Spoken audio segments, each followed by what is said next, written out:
¿Qué pasa, pequeños historiadores? Hoy estamos acá un día más con una tremenda historia. En este video hablaremos sobre una de las civilizaciones más antiguas de la historia, Mesopotamia, ubicada entre los ríos Tigris y Éufrates. Pero primero hablaremos un poco de geografía. Mesopotamia como tal no fue una civilización, sino que fue una región, en la cual se ubicaban las primeras civilizaciones y pueblos de la historia. Esta región está ubicada en Oriente Próximo, entre los ríos anteriormente mencionados, concretamente en los actuales países de Irak, Kuwaití, Siria o incluso el oeste de Irán. En la región de Mesopotamia han habitado grandes civilizaciones, como los sumerios, acadios o babilonios, entre otras muchas más. Comenzamos estudiando el terreno, o sea, Medio Oriente, donde desde el Neolítico se había proyectado una zona llamada Creciente Fértil, donde se sobredesarrolló la agricultura, ganadería y sedentarización, de la cual hablamos en el anterior video que pueden ver en el canal. Sigamos, que me desvío. Estábamos en que el Creciente Fértil se había vuelto súper desarrollado, y debido a eso fue capaz de crearse la escritura en el 3500 a.C. y dar paso a la Edad Antigua, otras cosas como las leyes, que ya veremos más tarde, junto a la escritura cuneiforme. Como dijimos, en el Neolítico la agricultura se extendió tanto que empezaron a crearse los primeros excedentes y pueblos en torno al Nilo, Éufrates y Tigris, para después seguir desarrollando el comercio de los cereales como el trigo o la cebada y más tarde el de los metales. Esto causó que algunas personas tuviesen más accesibilidad que otras a los recursos y posteriormente daría lugar a las primeras aristocracias o los primeros reyes, y por consecuente las primeras civilizaciones. En la edad de los metales, hace más de 5000 años, diferentes tribus, pueblos o ciudades se empezaron a pelear por el territorio entre sí, hasta que una de estas ciudades, Uruk, se impuso como hegemónica ante todas las otras. Y es que, aunque estas ciudades sean independientes una de otra formando ciudades-estado, todas juntas dieron origen a Sumeria, la primera civilización de la que tenemos constancia. De todas las ciudades se pronunciaban varios nombres, como los de Ur, Uruk, Lagash o Kis. Por esta época se llega al año 3500 a.C., dejando la prehistoria y pasando a la ya mencionada Edad Antigua. Más adelante, todos estos pueblos se empezarían a dar un par de palizas entre sí,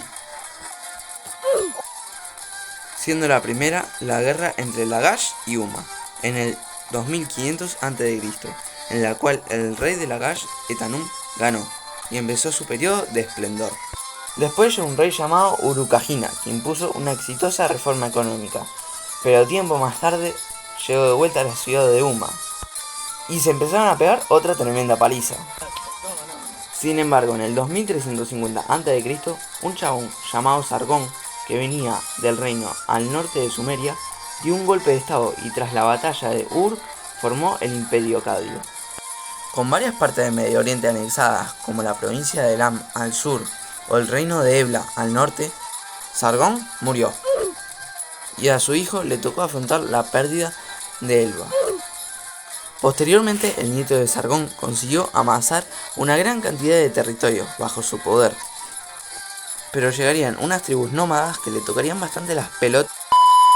Después, Akkad se sumió en una intensa crisis, en la que se sucedieron una gran cantidad de reyes, hasta que llegaron los Gutis, e impusieron un reinado que duraría menos de un siglo.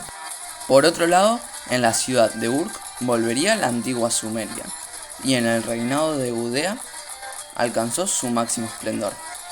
Posteriormente seguiría el tercer reino de Ur.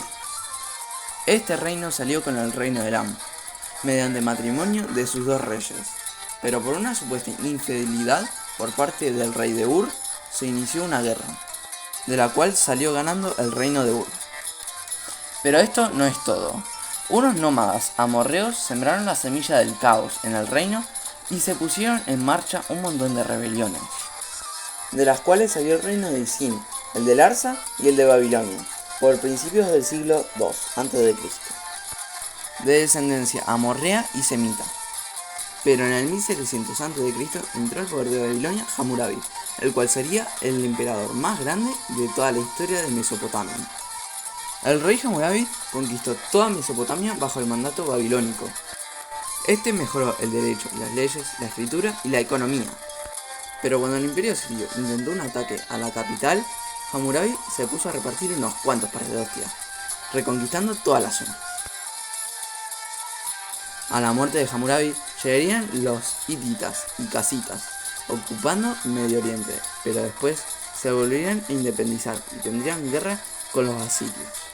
Muchos años después, en el 1000 a.C., los asirios conquistarían Babilonia.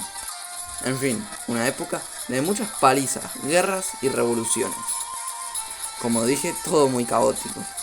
Hasta que surgió un nuevo reino, el neobabilónico, que salió con otro nuevo reino, el de los medos, situado en Persia.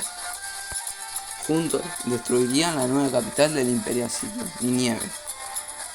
Para finalizar con la historia política, los medos cayeron bajo el control de Ciro el Grande. Este conquistaría Babilonia. Así terminó la historia política de Mesopotamia. Ahora hablaremos en profundidad de la escritura y las leyes. Porque cerca del 4000 a.C., las ciudades y pueblos de las que hablamos al principio del video desarrollaron unos cuantos símbolos muy fáciles de entender para todo el mundo. Pero 500 años más tarde se desarrollaría la verdadera escritura, a base de unos sistemas silábicos de cuñas llamado cuneiforme. Este surgió debido a la necesidad de contar el grano, medir las parcelas o realizar las primeras obras literarias. Y gracias a esto también se crearon las primeras leyes, como el Código de Hammurabi. Este código era básicamente las primeras leyes de toda la historia, talladas en una piedra de 2 metros. Estas leyes eran estilo ojo por ojo, diente por diente, es decir, si alguien le rompía los huesos a una persona, esa persona debería romperle los huesos al acosador. Todo un poco bizarro. Ahora hablemos de la arquitectura, ¿cómo no? Los sumerios realizaron muchas hazañas, entre ellas construir grandes canales para irrigar las ciudades y cultivos con el agua de los 2 ríos, el Tigris y el Éufrates. Los mesopotámicos hicieron palacios en los que descansaba el rey, los funcionarios y sus familias. Por otro lado, se realizaban numerosas viviendas, puertos o tumbas reales. Por otro lado, tenemos las numerosas murallas que realizaban.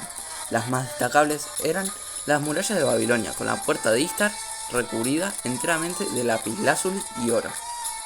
Sin embargo, lo más importante de todo esto era el Sigurat, un templo escalonado en el que se guardaba todo el grano cultivado. En la cima del Sigurat había un santuario, dedicado al dios patrón de la ciudad, como Istar en Babilonia. Para finalizar, veremos su religión politeísta. En ella estaban los dioses: Anu, dios del cielo; Enlil, dios del viento; Ea, dueña del agua; Sin, padre de la noche; Shamash, señor del sol; Istar, diosa del amor y la fertilidad; Marduk, dios de los dioses; y Negal, dios de la muerte. Aquí terminamos el video, y si quieren más, suscríbanse, denle like y activen la campanita para que